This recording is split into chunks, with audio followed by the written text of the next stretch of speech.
नमस्कार व्यूअर्स, मैं हूं अमीश देवगन और आप देख रहे हैं देश का सबसे लोकप्रिय कार्यक्रम आर पार। पूरा महाराष्ट्र, पूरा देश आज शोक में है क्योंकि महाराष्ट्र ने आज अपने दादा यानी अजीत दादा को खो दिया है। अजीत दादा पवार को बारामती का बेटा कहा जाता था, वहां का शेर कहा जाता था, लेकिन आज सुबह सुबह एक मनहूस खबर आई कि मुंबई से बारामती जाते हुए एक प्लेन क्रैश में महाराष्ट्र ने अपना सबसे दमदार नेता खो दिया है। 6 बार महाराष्ट्र के डिप्टी सीएम रहे अजीत दादा पवार पंचायत चुनाव के लिए एक जनसभा को संबोधित करने के लिए बारामती जा रहे थे। वे मुंबई से सुबह 8:10 पर रवाना हुए, लेकिन 8:45 पर बारामती एयरपोर्ट पर लैंडिंग से ऐन पहले उनका विमान हादसे का शिकार हो गया। यह हादसा इतना भयानक था कि अजीत दादा की घड़ी से उनके पार्थिव शरीर की पहचान हुई, यानी जो घड़ी उनकी पार्टी का निशान थी उसी घड़ी से उनकी आखिरी निशानी पकड़ी गई, मिली। लेकिन इस बेहद दुखद घटना के बाद जो सियासी घटनाक्रम हुआ है उसने इसी दुख को, इसी पीड़ा को और बढ़ा दिया है। विपक्ष के कई नेता मैदान में उतर पड़े हैं और सवाल उठा दिया है कि हादसा है या साजिश, इसकी पूरी पड़ताल होनी चाहिए। ममता बनर्जी ने तो यहां तक कह दिया कि मुझे किसी भी जांच एजेंसी पर भरोसा ही नहीं है क्योंकि सभी एजेंसियां पूरी तरह से बिक चुकी हैं। सवाल है कि आखिर सियासत का यह स्तर कहां जा रहा है। आज इसी पर होगा आर पार। पवार परिवार में गम, लेकिन विपक्ष का सियासी सितम। एक के बाद एक नेता, क्या आम आदमी पार्टी, क्या समाजवादी पार्टी, क्या कुछ कह रहे हैं, वो देख के आप दंग रह जाएंगे। लेकिन सियासी तीर चलाए जा रहे हैं इस बड़े गम के माहौल में भी।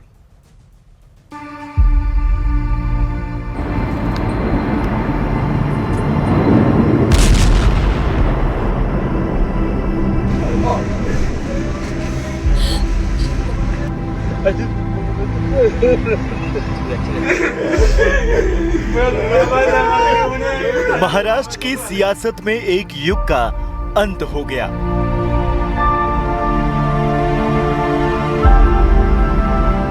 छह बार महाराष्ट्र के डिप्टी सीएम रहे अजीत पवार की एक प्लेन क्रैश में मृत्यु हो गई।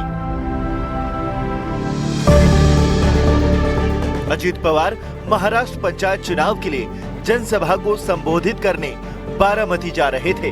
वे मुंबई से सुबह 8:10 पर रवाना हुए, लेकिन सुबह 8:45 पर बारामती एयरपोर्ट पर लैंडिंग के दौरान उनका चार्टर्ड प्लेन क्रैश हो गया।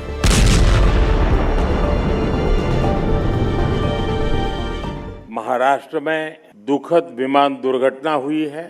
इस दुर्घटना ने महाराष्ट्र के उप मुख्यमंत्री अजीत पवार जी हमसे छीन लिया है। इस पीड़ा की घड़ी में हम सभी उनके परिजनों के साथ है। अजीत दादा का स्वभाव प्रैक्टिकल है। अजीत दादा प्रैक्टिकल पॉलिटिक्स करते हैं, प्रैक्टिकल एडमिनिस्ट्रेशन करते हैं। अजीत दादा ने 6 बार शपथ ली हुई है।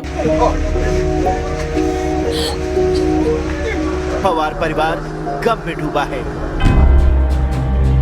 अभी अजीत पवार का अंतिम संस्कार तक नहीं हुआ, लेकिन सियासत करने वाले मैदान में कूद पड़े। I came to know that from social network, Ajit Pawar is willing to leave the BJP. And now what happened today? I need proper investigation under the supervision of Supreme Court. Only we have the trust on Supreme Court, no other agency. All the agencies are being totally purchased. And really it's a great loss for the country. निंदनीय और शर्मनाक बात। आज आपने किस चीज के उनको परिवार को भी आपने किस शक में डाल दिया, किस उनके चाहने वाले लोगों में कि कैसी आपने आग लगा दी है, वो परिवार भी इनको माफ नहीं करेगा। तो एक बार को ये बात तो साफ होनी चाहिए कि आखिरकार ये घटनाएं क्यों हुई। पूर्व में भी कई हमारे वीआईपी इसी तरह उनकी जान गई है। तो आखिरकार ऐसी जांच हो जिससे निष्पक्ष पता लगे कि आखिरकार घटना किस वजह से हुई। ये बड़ी दुखद घटना है।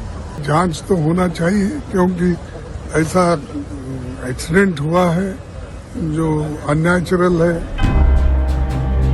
आम आदमी पार्टी के बड़े नेता सोमनाथ भारती ने ट्वीट किया, अजीत पवार की पार्टी और शरद पवार गुट निकाय चुनाव साथ लड़ा और चर्चा भी थी इन दोनों दलों का मर्जर हो सकता है, जिससे बीजेपी और शिंदे गुट सरकार को खतरा हो सकता था।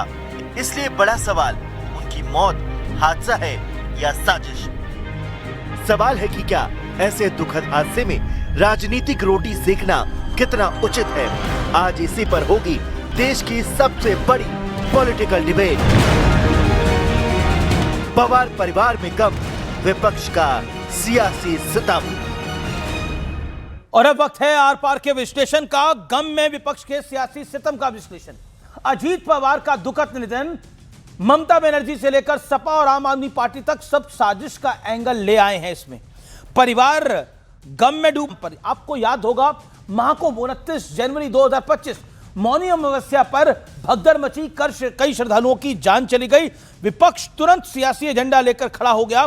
ममता बनर्जी ने इसके मृत्यु कुंभ तक कह दिया था। पुलवामा हमला याद करिए, 14 फरवरी 2019 आतंकी हमले में 40 सीआरपीएफ के जवान शहीद हुए। पूरा देश शोक और गम में डूबा हुआ था। विपक्ष ने चुनावी फायदे के लिए हमला करवाने का आरोप लगा दिया बिना किसी सबूत के। कोविड-19 2021, पूरी दुनिया इस नई महामारी से बेहाल थी। भारत इससे निपटने में पूरे जोर से लगा हुआ था। विपक्ष ने लॉकडाउन से लेकर कोविड वैक्सीन तक का विरोध किया, मजाक उड़ाया और ना जाने क्या क्या किया। बड़ा सवाल, आपदा में सियासत विपक्ष की पुरानी आदत है। मेरे साथ आज शाइना एनसी हैं, शिवसेना शिंदे गुट की। मेरे साथ आज की इस चर्चा में प्रोफेसर संगीत रागी हैं। मेरे साथ सत्यप्रकाश मिश्रा हैं, जनता दल यूनाइटेड के एनडीए के घटक दल हैं।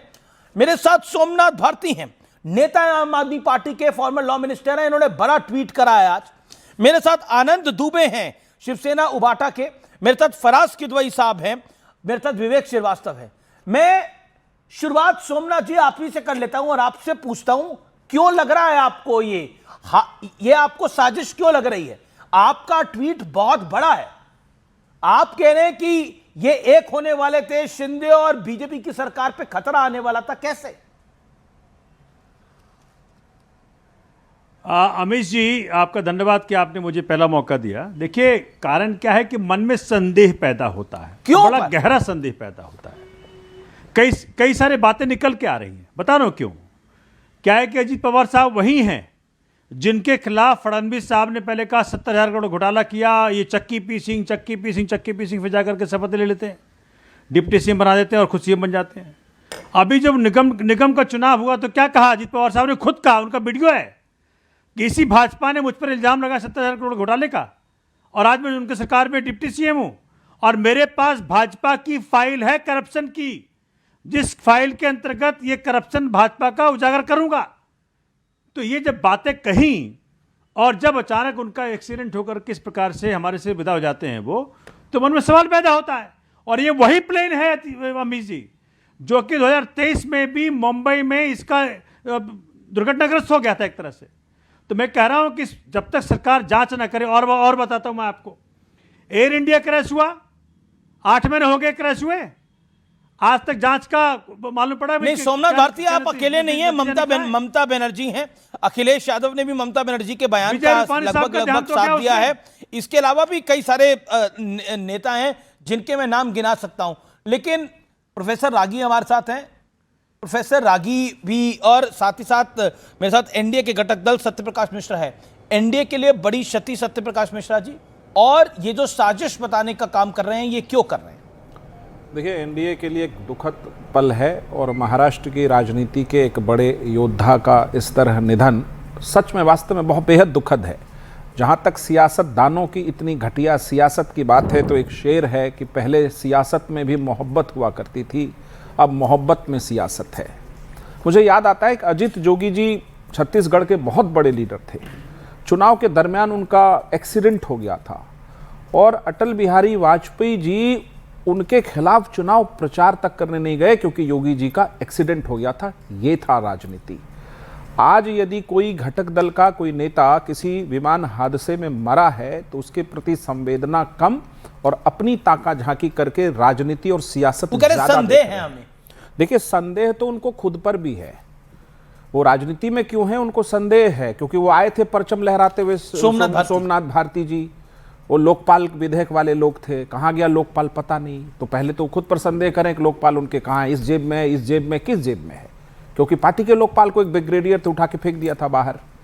मैं उन प्रश्नों पे नहीं जाना चाहता था, लेकिन इतने निम्न स्तर पर अगर राजनीति करेंगे कि किसी का हादसा हुआ हो और उनका निधन हुआ हो, उस पर आप सीधा सीधा कह देंगे कि अरे ये तो साजिश का हिस्सा है।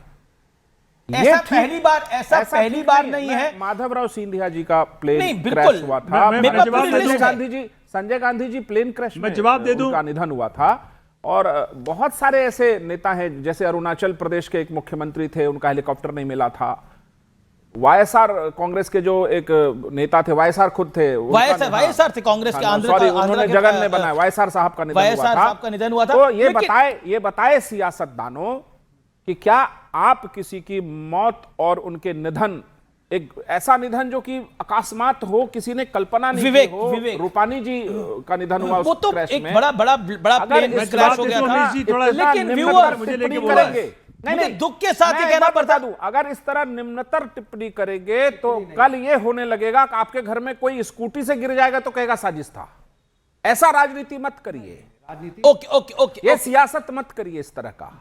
मैं पहले तो उनके विनम्र श्रद्धांजलि, उनके परिवार के प्रति एक गहरी संवेदना, और भारत में राजनीति से ऊपर उठकर उनकी यात्रा, उन्होंने जो राजनीतिक यात्रा में जिन बिंदुओं को सींचा होगा उसको बहुत बहुत नमन है, प्रणाम। मुझे आप याद करिए, ये तो अजीत दादा पवार की मृत्यु हुई है, महाकुंभ में इतने परिवारों के बच्चे चले गए, उसको लेकर राजनीति शुरू हो गई थी। याद करिए कोविड-19 जैसी महामारी में, जिससे पूरा देश इफेक्टेड था, उसमें कहा गया राजनीति करनी शुरू हो गई।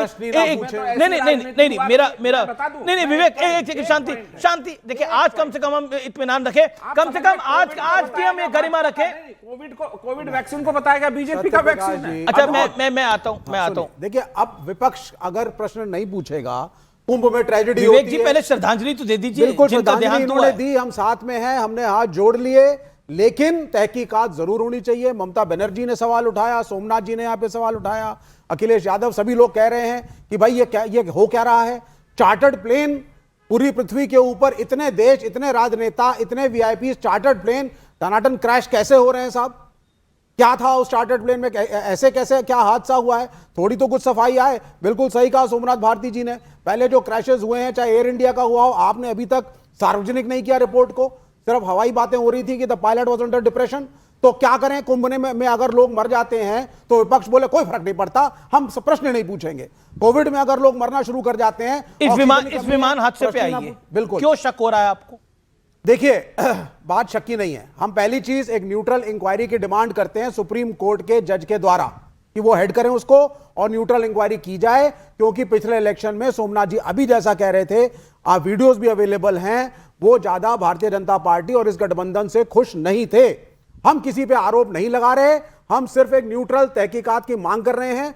चार्टर्ड प्लेन का इस तरीके से क्रैश हो जाना विश्व में मैंने तो नहीं देखा कहीं, कम से कम। बहुत चार्टर्ड प्लेन क्रैश होते हैं, दुख की ये घटनाएं होती हैं, आपने नहीं देखा होगा, ये तो आपका अल्प ज्ञान है। एयर इंडिया में रूपानी साहब बैठे थे साहब, अभी तक तो आपने उसमें और भी 200 लोग बैठे थे। मेरे मुल्क के सुनिए मेरे मुल्क के हर राजनेता, एक मिनट सुनिए, मेरे मुल्क के आप पहले चार्टर्ड है जो अमेरिकन मिलिट्री को ले जा रहा था, ये क्रैश हुआ 2019 में। बहुत सारे विश्व में इस तरह घटना होते हैं। आप तो वो पार्टी ने हैं जो सुभाष चंद्र बोस के विमान हादसे, अरे रूपानी साहब का ध्यान जिस प्लेन क्रैश में हुआ, ऐसे भी होगी उसका रिपोर्ट एक एक करके बोलिए। प्लेन क्रैश होगा या कुछ भी क्रैश होगा, उसकी आधिकारिक जांच होती है। इनकी जो जांच है ना, ये सीधे पहुंच गए सुप्रीम कोर्ट। अच्छा, सुप्रीम कोर्ट की कितनी सुनते हैं आप? उसमें भी नहीं। मैं रुक करता हूं। कोर्ट ने कहा कि कानून बड़ा मस्त है का, उस पर ये लोग सुप्रीम कोर्ट। मैं कह रहा हूं कि आज की डिबेट में हम सीरियस रखे। प्रोफेसर संगीत रागी, बीजेपी से वो अलग होने वाले थे। सबसे पहले तो ये विपक्ष को जानकारी किसने दी? विपक्ष के कुछ नेताओं को वो बीजेपी से अलग होने वाले थे। वो बीजेपी की सरकार में डिप्टी सीएम थे, एनडीए का घटक दल थे। खबर ये आ रही थी कि पूरा परिवार एक हो सकता है और सब लोग एनडीए में सम्मिलित हो सकते हैं। खबर ये आ रही थी। अब कह रहे हैं हादसा हो गया। हादसा हुआ है, दुखद है, लेकिन उस पर इतने निचले दर्जे की सियासत क्या सही है? कहां तक गिरेंगे? हमेशा श्रीमती गांधी की हत्या से लेकर के जितने भी जिन लोगों का आप नाम लिया, करीब करीब सब उन राजनीतिक व्यक्तित्वों के हादसे में मौत का मैं कह सकता हूं कि मैं तब तक बहुत अच्छे तरीके से उनको पढ़ा और सुना था, लेकिन किसी भी ने भी इस प्रकार का निकृष्ट बयान नहीं दिया था जिस प्रकार से ममता बनर्जी ने बयान दिया है और उसके बाद दिग्विजय सिंह ने बयान दिया है। दिग्विजय सिंह की राज्यसभा की सीट खत्म होने वाली है और वो प्रासंगिक बने रहने के लिए और फुटेज खाने के लिए, या उनको लगता है कि राष्ट्रीय स्वयंसेवक संघ को यदि हम गाली दे देंगे, भारतीय जनता पार्टी को गाली देते रहेंगे, तो हम कांग्रेस में प्रासंगिक बने रहेंगे, तो हो सकता है उसकी वो कारण उनका रहा हो। ममता बनर्जी को पश्चिम बंगाल का डर सता रहा है, क्योंकि ऐसी उटपटांग बातें वही करता है। कई बार हम बात करते हैं कि आईटीओ पर कई अपना कपड़ा फाड़ने वाला भी कई विक्षिप्त प्राणी होता है, तो ये राजनीतिक विक्षिप्तता की पराकाष्ठा है, जिसमें आप एकाएक कह दें कि इसके जो अंदर एक प्रकार से ममता बनर्जी ने केंद्र सरकार पर, भारतीय जनता पार्टी पर या महाराष्ट्र की सरकार पर आरोप लगाया है कि इन्होंने जानबूझ करके ये उनकी हत्या करवाई है, प्लेन क्रैश करवा करके। इससे कोई ज़्यादा गिरी हुई बात हो सकती है क्या? जहाँ तक इंक्वायरी की बात है, तो ऐसे जब भी कोई हादसे होते हैं तो डीजीएसए इसका इंक्वायरी कराता है। और आज भी यदि आपने शिंदे जी को सुना होगा या फिर देवेंद्र फडणवीस को सुना होगा, तो उसमें उन्होंने कहा भी, अपने वक्तव्य में कहा कि इसकी जांच कराई जाएगी। अब आप आकर के कहते हैं सुप्रीम कोर्ट से जांच कराई जाए। अरे आपको किस संस्था पर विश्वास है? वकील सोमनाथ भारती कुछ कहना चाह रहे हैं। सोमनाथ भारती देखिए, मुसीबत क्या है अमीश जी, रागी साहब जो हैं वो वाजपेयी जी की बीजेपी को आज की बीजेपी से कंपैरिजन करना चाहते हैं। उन्होंने उदाहरण दिया वाजपेयी साहब का कि किस प्रकार से अजीत जोगी के खिलाफ वो प्रचार तक नहीं करने गए। अरे वाजपेयी साहब तो वो व्यक्ति थे, जब उनको कहा सत्ता का लालची, तो उन्होंने ये कहा कि भाई पार्टी तोड़कर अगर सरकार बनानी पड़े तो ऐसी सत्ता को मैं चिमटे से भी छूना पसंद नहीं करता, ये कहा था वाजपेयी जी ने। और आपकी आज की बीजेपी तो सरकार तोड़ने में और एमएलए एमपी खरीदने में तो पता नहीं पीएचडी हासिल है इनको। तो वाजपेयी की बीजेपी को छोड़ दीजिए रागी साहब, अब वो बीजेपी नहीं रही। अब बात करें 2014 के बाद की बीजेपी, ठीक है, किस सरकार में सरकार जहां आपके 2 एमएलए हो वहां सरकार बना लेते हो। गोवा में जीते कोई सरकार आपकी, महाराष्ट्र में क्या किया आपने। तो इस प्रकार से जो वाजपेयी साहब की बेइज्जती ना करो, वो अलग व्यक्ति थे, उनकी बीजेपी अलग थी, आज की बीजेपी अलग है। तो कृपया करके आज के बीजेपी के संदर्भ में बात करें तो बेहतर रहेगा। आज तक विजय रूपानी साहब की मृत्यु और जो एयर इंडिया का प्लेन क्रैश किया अहमदाबाद में, उसका क्या कारण रहा नहीं मालूम पड़ा, तो बताइए ना देश को। भाई एज एन अपोजिशन मेरी ड्यूटी है जानना। ओके, शाइना एनसी है, शाइना एनसी मेरे साथ जुड़ रही है, लेकिन शरद पवार पहली बार भतीजे की मौत पर बोले हैं, भतीजे के निधन पर बोले हैं। शरद राव पवार भारी मन से बोले हैं, कृपया करके इस पे सियासत कोई ना करे। अजीत पवार के निधन पर शरद राव पवार का बड़ा बयान, यह हादसा है, इस पर राजनीति ना हो, शरद पवार ने निवेदन किया है बकायदा। महाराष्ट्र को बहुत बड़ा नुकसान हो गया है, शरद पवार ने कहा है। अजीत पवार के निधन पर पहली बार बोले हैं चाचा शरद पवार, शरद राव पवार। वाकई दुख की घड़ी पूरे परिवार के लिए। आज हमने देखा किस तरह से सुनेत्रा परिवार, उनकी धर्मपत्नी रो रही थी, हमने देखा किस तरह से सुप्रिया सुले रो रही थी, और किस तरह से पूरी एनसीपी, हमने देखा आज किस तरह से देवेंद्र फडणवीस सिर झुकाए हुए बैठे हुए थे अस्पताल के अंदर, किस तरह से एकनाथ शिंदे वहां बैठे हुए थे, शब्द नहीं थे किसी के पास। जिस तरह का हादसा हुआ है, शाइना एनसी और उसके ऊपर राजनीति, कोई कह रहा है हादसा है, कोई कह रहा है कि इस पूरे विषय की जांच होनी चाहिए। शाइना एनसी, आवाज शाइना एनसी तक नहीं पहुंच पा रही, मैं दोबारा संपर्क करूंगा। लेकिन मैं आलोक, मैं आपके पास आता हूं। आनंद दुबे जी, आनंद दुबे, क्या कहना चाहते हैं आप? दुख की घड़ी है, वेदना की घड़ी है।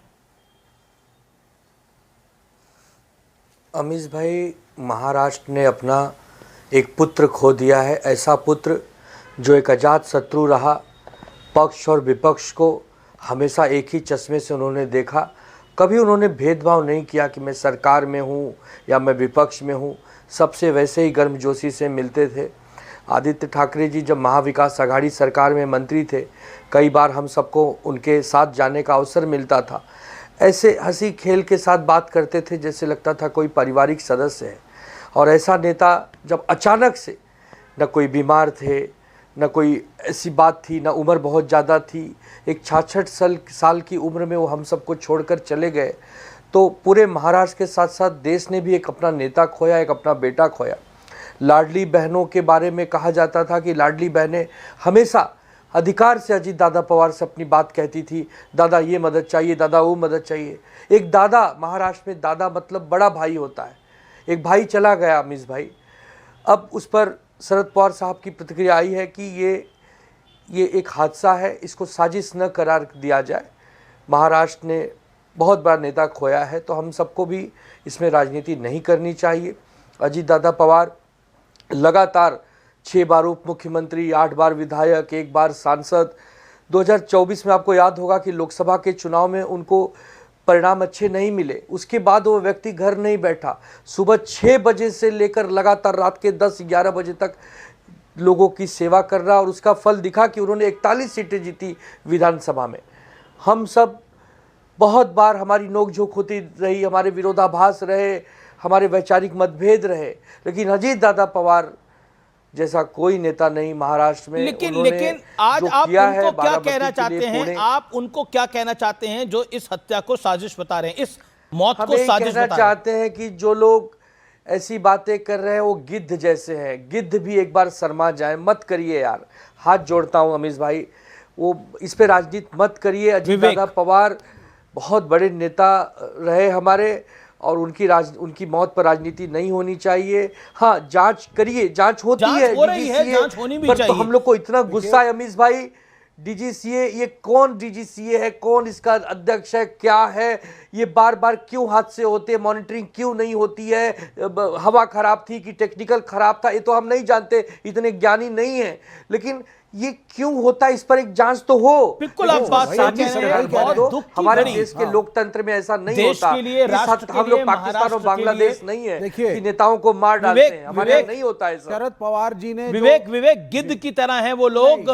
जो इस पर सियासत कर रहे हैं। बिल्कुल ये खास तौर पर आपके लिए था। नहीं, बिल्कुल, आप मुझे गिद्ध कहें, आप मुझे जो मर्जी कहें, लेकिन जो एक प्रजातंत्र में होना चाहिए और ऑपोजिशन का एक रोल है, उसको निभाना मेरा कर्तव्य है। क्या रोल है ऑपोजिशन का? What is that? नहीं, explain me, Vivek, with all जी, due respect to you, sir. जी, What is the role of opposition? The role अगर of एक the सीनियर लीडर की किसी जी, हादसे में डेथ हो जाती है, जी, तो बोले साजिश है, बोले वो छोड़कर वो अलायंस जा रहा था। आनंद दुबे के पास तो वो जानकारी नहीं है। आनंद दुबे, आंसर इट, क्या आपके पास जानकारी थी कि वो एनडीए छोड़ने वाले थे? ऐसी जानकारी थी आनंद दुबे आपके पास? नहीं, ऐसी कोई जानकारी। ये एक तो महायुति की सरकार, पूर्ण बहुमत की सरकार है, केंद्र में भी राज्य में भी, तो ऐसा नहीं कि वो छोड़ के चले जाते तो यहाँ सरकार गिर जाती। ये सब बेकार की बातें अमीश भाई, ये सब बातों का आज के दिन तो कम से कम मत इसको कहलवाइए, कोई मतलब नहीं है। नहीं कहलवा रहा, लेकिन नेता कह रहे हैं। ओके, जवाब आप मेरी बात श्रद्धांजलि दे रहे हैं उनके परिवार को। शरद पवार जी के इमोशंस समझ आते हैं, परिवार के सदस्य थे, पिता समान थे उनके, वो दुखी हैं। जब एक बाप का बेटा जाता है तो उसके इमोशंस अलग तरीके से वो चीजों को देखता है। उसको लगता है कि जो मेरा नुकसान हुआ, जो परिवार का नुकसान हुआ, उसकी भरपाई अब नहीं हो सकती, उस पर्सपेक्टिव से देखते हैं। लेकिन मैं हास्यास्पद नहीं बोल रहा, मैं वो बता रहा हूं जो हर परिवार की सच्चाई है, हर परिवार की जो सच्चाई है। लेकिन अगर हम राजनीति में हैं और हमें यह लग रहा है कि क्या प्रोप्राइटी होनी चाहिए, क्या कर्तव्य होना चाहिए, तो वो हमारी ड्यूटी है बोलना। आप उसका इन्वेस्टिगेशन जरूर करें। एयर इंडिया में रूपानी साहब बैठे थे, इन्वेस्टिगेशन करिए। आनंद दुबे, अमीश भाई, विवेक भाई हमारे बड़े भाई हैं, बिल्कुल जांच होनी चाहिए, जांच होगी भी, डीजीसीए पे पूरी जिम्मेदारी बनती है। लेकिन कम से कम आज के दिन ये साजिश थी या वो जाने वाले थे या किसी ने उनको मार दिया, ऐसी बात सपने में भी नहीं सोचनी चाहिए।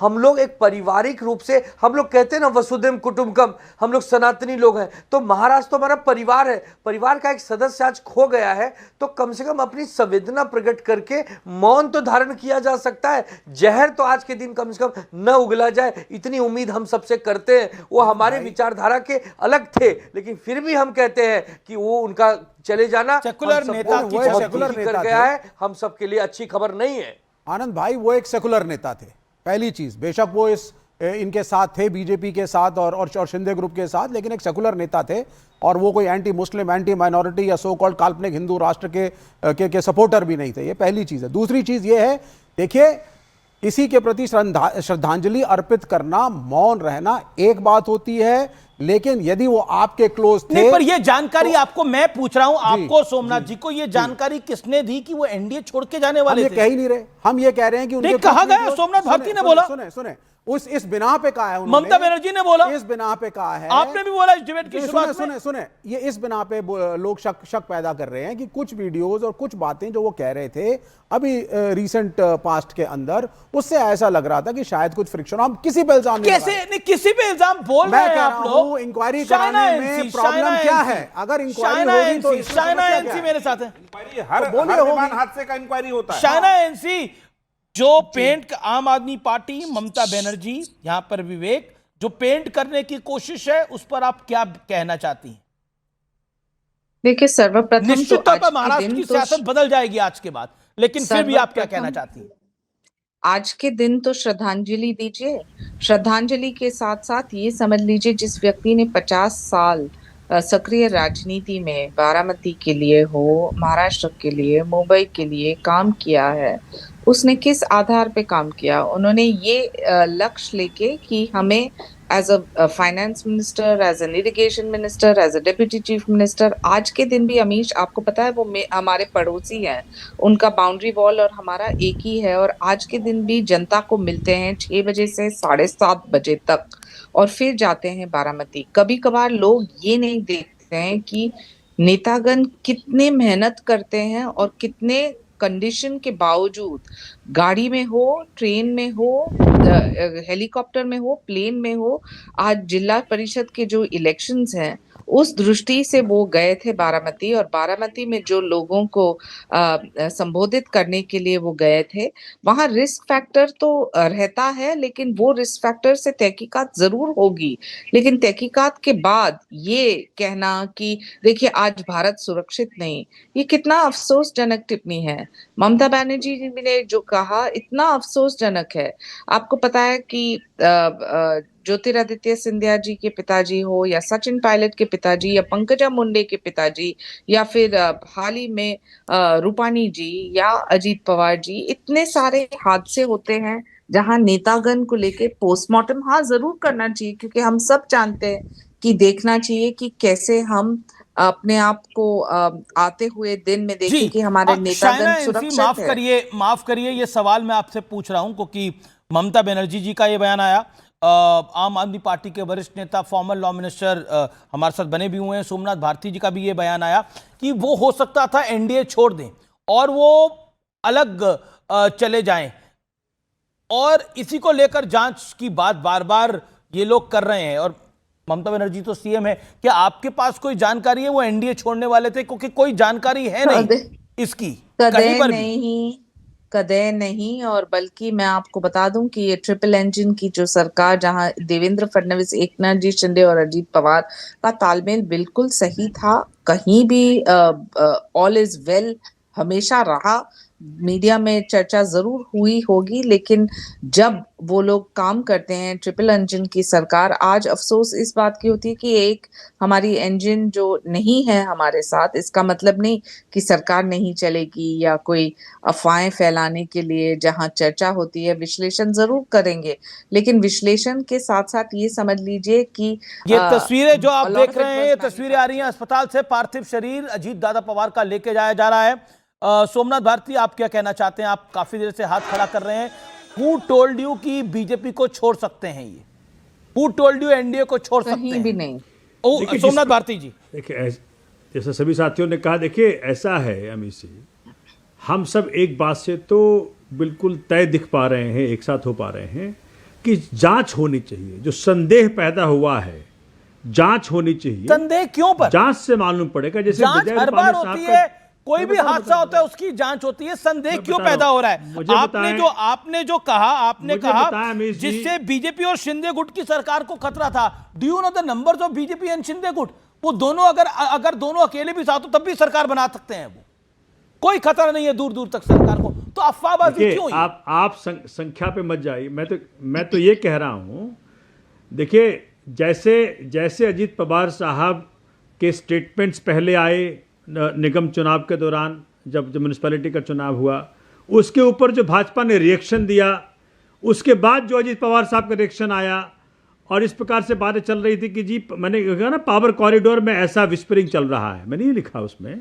तो क्या है कि आपस में चर्चा चल रही थी भाई, जो अगर इनका जो गढ़ था, जो इनका गृह क्षेत्र था, अगर वहां भी इनको तकलीफ हो गई है, भाजपा ने एक तरह से तकलीफ देने का प्रयत्न किया है, तो पवार साहब परिवार अपने गढ़ को बचाने के लिए साथ आकर के भाजपा के खिलाफ लड़ने को तैयारी कर रहा था। ये हमने कहा ये बात, तो ये तो पूरा देश कह रहा है ये बात। तो अगर इस परिप्रेक्ष्य में उनकी मौत होती है, प्लेन क्रैश होता है, शरद पवार साहब को संदेह नहीं है, वो कह रहे हैं हादसा है, आपको संदेह है। अब संदेह का तो कोई इलाज नहीं हो सकता किसी चीज की। अरे पिता को जिस दिन गोपाल दास, संदेह का इलाज क्या होगा? एक सेकंड, ओके, इनका स्वप्न है, ये क्या है, स्वप्न झरे इनके फूल से, सारे मीत हमारे चुभे इनके सूल से, इनके लुट गए सिंगार सभी बाग के बबूल से, ये सारे बबूल, और ये खड़े खड़े देखते रहे कारवां गुजर गया, और बड़ी ट्रेजेडी गुबार है देखते रहे। देखिए, जिन भी नेताओं ने आज के इस दुखद हादसे पर सियासत के शब्दों को घड़ा है, वो इस भारत की राजनीति में ठीक नहीं है। ममता बनर्जी जी लगातार ऐसी बातें और भी मुद्दों पे करती रही हैं। आज इसी मुद्दे पर रहते हैं, मेरा निवेदन है। नहीं, उन्होंने लगातार ऐसे मेरा निवेदन है, आज उन्होंने ऐसा कह दिया कि सुप्रीम कोर्ट, देखिए हर हादसे का जांच होना ही चाहिए, और होता रहा है। हर विमान हादसे का जांच हुआ, जिसमें सीएसडी वो रावत साहब का क्रैश हुआ, उसकी जांच हुई, ह्यूमन एरर पता किया गया, हेलीकॉप्टर होता है। M17 जी मेरे साथ फराज किदवई है। फराज किदवई, क्या हो गया हमारे देश के नेताओं को? मैं मानता हूं अजीत दादा पवार का असामयिक निधन हो गया, उनकी पार्टी की कमान कौन लेगा, डिप्टी सीएम को लेगा, बहुत सारे हैं। महाराष्ट्र की राजनीति में एक 360 डिग्री का बदलाव आएगा, एनसीपी की राजनीति में 360 डिग्री का बदलाव आएगा, प्रफुल्ल पटेल आगे आएंगे, सुप्रिया सुले आगे आएंगे, वो तमाम सवाल हैं अपने तरीके से। लेकिन ये तो बिल्कुल बेढंगा सवाल ही खड़ा कर दिया गया। हादसा हो गया है, हादसा है, उसको बोला जा रहा है कि इसके अंदर साजिश है, साजिश है, साजिश है। फराज किदवई, अमीर जी, आपके शुरुआती एड्रेस में आपने एक बहुत ही इंपॉर्टेंट पंचलाइन बोली। आपने बोली कि जो इस देश का विपक्ष है वो आज की तारीख में मैदान में है। आपको पता है कि इस देश का विपक्ष क्यों मैदान में है? क्योंकि इस देश के प्रधानमंत्री और इस देश के गृह मंत्री मैदान में नहीं है। इस देश के प्रधानमंत्री और इस देश के गृह मंत्री को इस बात की ज्यादा फिक्र है कि स्टेट दर स्टेट उनकी सरकारें कैसे बने, लोकतांत्रिक तरीके से या अलोकतांत्रिक तरीके से, देश की जनता जाए भाड़ में। देखिए, मैं आपको नहीं, कैसे आपने इतना बड़ा स्टेटमेंट दे दिया देश के प्राइम मिनिस्टर के लिए और होम मिनिस्टर के लिए? आपने बोला उनको यह चिंता है कि अपनी सरकारें कैसे बने और देश की जनता जाए भाड़ में। कैसे आप नहीं, आप कैसे ये बात बोल रहे हैं कि देश की जनता जाए भाड़ में? वो ऐसा सोच रहे हैं, ये कैसे बोला? क्या कारण है इसके? 3 कारण बताइए। मैं आपको 10 मिनट दूंगा इस डिबेट के अंदर। 3 कारण मुझे बताइए कि आपको लगता है मोदी और अमित शाह को के लिए देश की जनता भाड़ में जाए, ये ऐसा आपको लगता है? 3 कारण बताइए। अमीर जी, मैं बताता हूं, सुनिए, मैं कारण बताता हूं। पहला कारण, 291 लोगों की जो उड़ीसा में जो के बालासोर में जो ट्रेन हादसा हुआ था, उसमें जो 291 लोगों की हत्या हुई थी। मैं हत्या क्यों बोल रहा हूं? क्योंकि तब सीबीआई ने कहा था कि बालासोर ट्रेन हादसा पटरी पर चल रहे बिना अप्रूवल के काम जो हो रहे थे उसकी वजह से हुआ था। यह मैंने तो कहा नहीं, आप गूगल कर लीजिएगा। 291 लोगों की मौत हो जाती है और सीबीआई बोलती है कि ट्रेन की पटरी पर बिना अप्रूवल के काम हो रहा है, और आप बोल रहे हैं कि मैं ये ना बोलूं और विपक्ष सियासत ना करे। 291 विपक्ष करे कोई छोटा सियासत, नंबर नहीं होता है। नहीं दूसरा विपक्ष सुनिए। करे, अजीत दादा की मौत पर विपक्ष सियासत करे, अगर उसको लगता है उसको लाभ चाहिए सियासत का, तो आप सियासत करिए, जरूर करिए। मैं एक सेकंड, मैं आनंद दुबे का रुख करता हूं। आनंद दुबे, विपक्ष को तो सियासत करनी है, विपक्ष को तो सियासत करनी है, इस दुख की घड़ी में भी करनी है, पार्थिव शरीर जा रहा है और सियासत करनी है।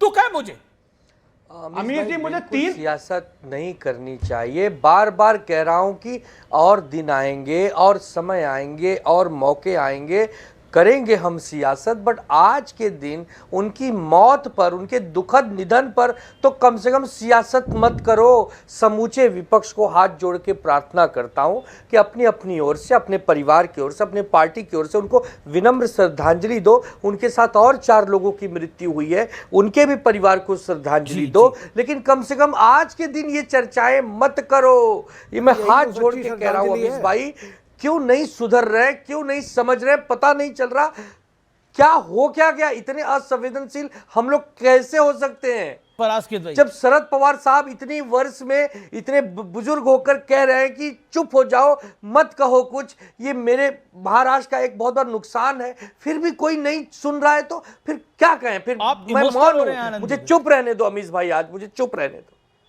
मुझे चुप रहने दो, मैं नहीं कुछ कह सकता हूं। पूछिए। एक सेकंड, मेरा निवेदन है, शांत हो जाइए। आनंद दुबे को दिखाइए। आनंद दुबे क्यों? आनंद दुबे को दिखाइए स्क्रीन पे। एक सेकंड, आनंद दुबे, क्या आपको लगता है कारण क्या है? वो कह रहे हैं सियासत क्यों ना करें, हम मौका मिला है हमें। अरे कमाल है अमीश भाई, कैसा मौका मिला है, मतलब किस बात का मौका मिला है? एक आदमी जो अपनी सभाओं के लिए जा रहा है घर से तैयार होकर, वो भी सुबह 6 बजे जनता से मिलने के बाद, और 9-10 बजे ये पता चले राज्य को और देश को कि व्यक्ति का आकस्मिक निधन हो गया, उस पर कैसी सियासत यार, कैसी सियासत उस पर? परास्कित भाई, शर्म आनी चाहिए उन लोगों को जिनको इसमें सियासत ढूंढने को जगह मिल रही है। कहां आ रही है किसी को शर्म? फरास्कित भाई, शर्म आ रही है? जी अमीर जी, आपने, हाँ आप देखिए, हम सरकार से सवाल पूछने में जिसको शर्म आती हुआ है, हमें शर्म नहीं आ रही और हम सवाल पूछते रहेंगे। As a 3rd largest political party of this country, आंख में आंख डाल करके हम यह सवाल पूछेंगे कि किसकी चूक हुई जिसकी वजह से देश के इतने शानदार नेता ने अपनी जान उनकी जान चली गई। हम सवाल पूछेंगे कि इस देश का सीडीएस जो है वो कैसे हेलीकॉप्टर क्रैश में मर गया। हम सवाल पूछेंगे कि 291 लोग सिर्फ एक हादसे में मर जाते हैं। हम सवाल पूछेंगे कि इस देश में हर साल 23 लाख लोग दूषित पानी पीने से मर जाते हैं। अमीर जी, ये सवाल पूछेंगे हम सरकार से। हम सरकार से सवाल पूछेंगे कि झांसी में अस्पताल में आग लगने से 15 बच्चों की मौत हो जाती है और प्रशासन उप मुख्यमंत्री के लिए चूल्हा पड़वा रहा होता है। हम सवाल पूछेंगे, हम सवाल पूछेंगे अमीर जी। परास्कित भाई, सारे सवाल पूछिए, सारे सवाल पूछिए। इतना जोश क्यों आप में भरा हुआ है? एक व्यक्ति की जान चली गई है। जोश नहीं, इतना जोश क्यों भरा हुआ है? जोश नहीं, ये गुस्सा भरा हुआ है। किस बात का गुस्सा है?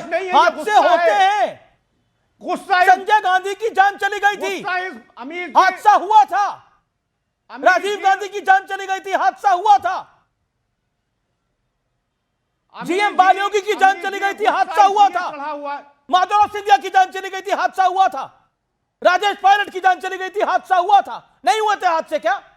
पहली बार हो रहे हैं इस देश में हादसे क्या? कमाल की बात कर रहे हैं आप लोग। इसका मतलब कहीं तो अंत होगा राजनीति का। कोविड में राजनीति, कोविड में राजनीति, अजीत दादा पवार के निधन पे राजनीति, अंत करिए इस राजनीति का। किस बात की राजनीति? प्रोफेसर संगीत रागी, मुझे समझ में नहीं आ रहा, मैं आपसे सवाल क्या पूछूं? सियासत तो होनी चाहिए भाई। हमें सियासत होनी चाहिए, सियासत करने दीजिए, लेकिन तब ये सवाल पूछा जाएगा, क्या माधवराव सिंधिया की हत्या करवाई गई थी? क्या संजय गांधी की भी हत्या कराई गई थी? क्या राजेश पायलट की हत्या कराई गई थी? और इन लोगों की हत्या कराई गई थी तो क्यों, खतरे किसको थे? देखिए, सोशल मीडिया उस समय होता तो ये सारी बातें लिखी जाती और बहुत जोरदार तरीके से लिखी जाती। अखबारों के पन्ने से रंगे नहीं होते थे, लेकिन सामाजिक परिवेश में हम जब भी मिलते थे तो यही कहा जाता था माधवराव की सिंधिया अमुक व्यक्ति ने अमुक कारणों से करवा दिया। जब संजय गांधी की मौत हुई थी तब भी यही बात कही जाती थी। और उस समय के पत्रिकाओं में जो बड़े, जिसे हम कहते हैं नामी टैबलॉयड तो नहीं थे, बट छोटे छोटे टैबलॉयड में इस प्रकार की कहानियां भरी पड़ती रहती थी, कौन उसके लिए जिम्मेदार है। इसके अतिरिक्त जब राजशेखर रेड्डी की हत्या हुई थी तब भी यही कहा गया था कि वो उभरते हुए नेता थे जो केंद्रीय नेतृत्व के आंख में आंख डाल करके बात करके थे। विजय रूपानी के बारे में बात किया जाता, जब विजय रूपानी पर प्रश्न करते हैं तो ये तो लगता है कि जैसे विजय रूपानी की हत्या के लिए वो उस पूरे प्लेन को उड़वा दिया गया। ये कोई तर्क है? ये मूर्खता और ये विक्षिप्तता मानसिक विक्षिप्तता का लक्षण है। और जोश दिखाइए, कोई बात नहीं है, दोष दिखाइए, लेकिन कम से कम एक रैशनैलिटी शब्द होता है कि कोई अभी आपके पास कोई इसके कारण नहीं है, कहीं कोई ऐसा सुराग होता जिसमें लगता था ये संदेह पैदा करता हो, तब तो बात समझ में आती। कुछ कहना चाह रहे? ये जहाज कितने बजे? नहीं, मैं बिल्कुल आपको मौका दूंगा।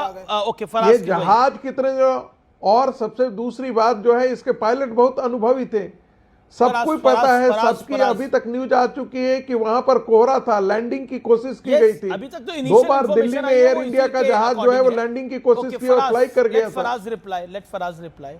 फराज 40 सेकंड। अमीर जी, पहले तो मुझे मिसकोट किया गया।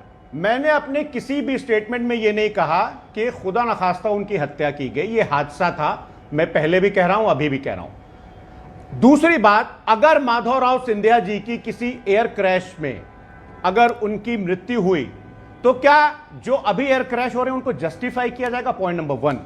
पॉइंट नंबर 2, मैं सिर्फ एक सवाल पूछना चाहता हूं, मैं सिर्फ एक सवाल। अभी हुआ ना कि रैशनल बात करनी चाहिए।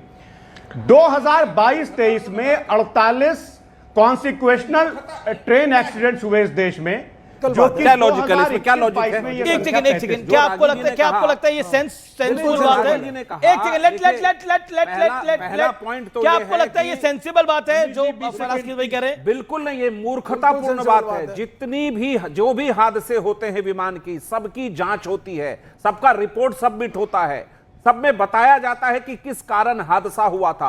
अचानक तमाम विपक्षी दलों का कूद जाना इसमें साजिश का हिस्सा है। ये हादसा नहीं है, साजिश है। जबकि शरद पवार जी स्पष्ट कर चुके हैं कि कृपया मेरे इस दुख की घड़ी में इस तरह की सियासत न करें। अब मैं बालासोर पर आना चाहता हूं। फराज किदवई साहब ने बिल्कुल नहीं पढ़ा होगा कि सीबीआई ने उन 3 व्यक्तियों को चार्जशीट किया। आपको नाम नहीं मालूम होगा, आमिर मोहम्मद का, पप्पू कुमार और अरुण कुमार का, कि जिनकी गलती से बालासोर हादसा हुआ। सरकार ने जिम्मेदारी फिक्स की, सजा सुनाई गई फराज किदवई। सवाल पूछिए आप, लेकिन उन गुंडों से सवाल आप अपनी पार्टी के नहीं पूछेंगे जिसने उत्तर प्रदेश में, उस पर सवाल नहीं पूछेंगे जब आपकी पार्टी में एक महिला विधायक को पार्टी से बाहर कर दिया जाता है सिर्फ इस बात पर कि योगी सरकार ने उत्तर प्रदेश में कानून कर रहा है। सवाल पूछिए, जवाब करारा मिलेगा। ये बेवकूफाना बात है, ये बात कही जा रही है। लेकिन सोमनाथ भारती कुछ कहना चाहते हैं। सोमनाथ भारती, पक्ष की एनडीए की तरफ से आया, ये बेवकूफाना बात है, सेंसलेस बात। देखिए, चूंकि अमीर जी ऐसा है कि देखिए इस दुर्घटना में मेरे क्षेत्र की एक प्रॉमिसिंग पायलट संभवी पाठक जी का भी देहांत हुआ। वो उसकी जो को पायलट थी, दुख है उसका। और मेरे लिए तो अपना मतलब समझिए कि खास घर का एक दुख आ गया, क्योंकि मेरे घर के अंदर ही मेरे विधानसभा का एक घर में ऐसा दुख हुआ है। संभवी पाठक बड़ी प्रॉमिसिंग पायलट रही थी। और इस कारण क्या है कि देखिए ऐसे मौके पे ना मतलब आदमी विचलित हो जाता है और मन में कई सवाल पैदा होते हैं। उन सवालों का जवाब देना सरकार का दायित्व है। अगर अजीत जी के साथ साथ 5 लोग और मतलब कई आपकी सारी बातें मैंने आपकी बात पे एग्री करा कि सरकार का काम है। राज्य सुना हो गया। सोमनाथ भारती सुबह उठे, खबर देखे और उसके 3 घंटे में ये ट्वीट कर दे कि मुझे ये साजिश नजर आ रही है, सरकार इसका जवाब देगी? ममता बनर्जी बोले मुझे इस देश की किसी एजेंसी पे यकीन नहीं है, सरकार इसका जवाब देगी? नहीं, क्या देखिए, बात का जवाब देगी? नहीं, एक सेकंड, मैं आपको बता, समाजवादी पार्टी के एक वरिष्ठ नेता कहते थे ये बीजेपी की वैक्सीन है कोविड के अंदर, मैं नहीं लगाऊंगा। सरकार उसका जवाब देगी? सरकार है serious work to do, government है सीरियस वर्क टू डू, इसमें क्या जवाब देगी सरकार? जांच होगी इसकी और जांच की रिपोर्ट आएगी। अच्छा, आप बारामती में देखिए, हजूम है लोगों का, इस टाइम पर हजूम है लोगों का। उसकी रिपोर्ट आ गई, आ जाएगी रिपोर्ट आ गई। रिपोर्ट आती है अहमदाबाद वाले क्रैश का, एक दिन में रिपोर्ट आती है। अहमदाबाद वाले क्रैश का रिपोर्ट आ गया, 8 महीने हो गए। आनंद दुबे, अरे अहमदाबाद वाले क्रैश का रिपोर्ट आ गया महाराज जी। आनंद दुबे 8 महीने हो गए। आनंद दुबे क्या रिपोर्ट आया उसका बताइए। आनंद Dubey knowing Maharashtra politics, knowing okay, Anand Dubey, make your point, then I have one question to आनंद दुबे। विपक्ष होने के नाते जरूर हमारा अधिकार है, हमारी जिम्मेदारी, हमें सवाल उठाने हैं। एक महत्वपूर्ण सूचना हमारे पास है अमीज भाई, मैं आपको बताता हूं। ये जो जहाज है, इसको जहाज को कहते हैं लियर एयरक्राफ्ट 45 VTSS के। इसकी जानकारी ये है 2023 में मुंबई एयरपोर्ट पर एक बार लैंड होते समय दुर्घटना होते होते बच गया था। इस पर जरूर सवाल उठाने चाहिए कि DGCA क्या कर रहा है, उसकी रिपोर्ट कहाँ है, जब ये जहाज पूरी तरह ठीक नहीं थी तो इसको क्यों उड़ने दिया? इस पर सवाल उठाइए, ये उठाना भी है, हम सब उठाएंगे कि DGCA इसकी पूरी जांच मॉनिटरिंग क्यों नहीं की। लेकिन अब इसमें राजनीतिक एंगल मत डालिए, बस यही इतना कहना है कि इसकी जांच हो, व्यापक ढंग से महाराष्ट्र पॉलिटिक्स हो। क्या आपको लगता है अब महायुति में एक बदलाव आएगा? क्या आपको लगता है अजीत दादा पवार के बेटे आगे आएंगे, सुनेत्रा पवार आगे आएंगी? क्या समीकरण आपको बनते हुए दिखते हैं, अगर आप इस पर कुछ कहना चाहें तो? देखिए, अजीत दादा पवार के जो बड़े बेटे हैं पार्थ पवार, वो ऑलरेडी पॉलिटिक्स में हैं। वो 2019 में लोकसभा का चुनाव लड़े थे, लेकिन वो हार गए थे। 24 में उन्होंने चुनाव नहीं लड़ा। 24 में आपको पता है कि बहुत बड़ा चुनाव हुआ था बारामती में, सुप्रिया सुले जी और अजीत दादा पवार जी की धर्मपत्नी के बीच में। लेकिन ऑलरेडी उनका परिवार एक साथ है। देखिए, मैं फिर बार बार कह रहा हूँ कि परिवार कह रहा है कि हम इकट्ठे हैं, दुख में भी साथ है, सुख में भी साथ है। तो हमें नहीं लगता कि कोई ऐसा होगा कि उनके पास नेतृत्व नहीं है। युग पवार हो, अजीत पवार के बेटे हैं, पार्थ हैं, जय हैं, और उनकी धर्मपत्नी राज्यसभा में है, प्रफुल्ल पटेल जी हैं, उनके छगन भुजबल जैसे वरिष्ठ लोग उनके साथ हैं, सुनील तटकरे हैं। तो ऑलरेडी बहुत बड़े बड़े नेता हैं। लेकिन अभी वो समय नहीं है अमीज भाई, इन सब चर्चा का आज समय नहीं है। बिल्कुल आपकी बात है, सही है कि उसका समय नहीं है, लेकिन देखिए, अजीत पवार के निधन के बाद महाराष्ट्र की सियासत में भी एक टर्न अराउंड होगा, इसमें कोई दो राय नहीं है। या तो पवार परिवार एक साथ आएगा, और ऐसा लगता है कि पवार परिवार एक साथ बात में आए, लेकिन अब कमान जो है वो अजीत दादा पवार का परिवार अपने हाथ में ही रखेगा, क्योंकि निश्चित तौर पर अजीत दादा का जाना और अचानक चले जाना परिवार के लिए भी बहुत बड़ी क्षति है, और महाराष्ट्र के लिए तो क्षति है ही, एनडीए के लिए बहुत बड़ी क्षति है। एनडीए के बड़े घटक दल थे, जैसा अभी बोला गया, एक सेकुलर नेता के रूप में उनकी एक छवि थी और उनका एक इम्पैक्ट था, एक धमक थी। एनडीए के लिए बड़ा नुकसान, बहुत बड़े वोट फेचर थे वो, एनडीए को बहुत मजबूती प्रदान किया महाराष्ट्र की एक नई सरकार बनाने में, नई तरह की भूमिका आने में। मैं ब्रेक के लिए रुक रहा हूं, ब्रेक के बाद वापस आ रहा हूं, आप देख रहे हैं।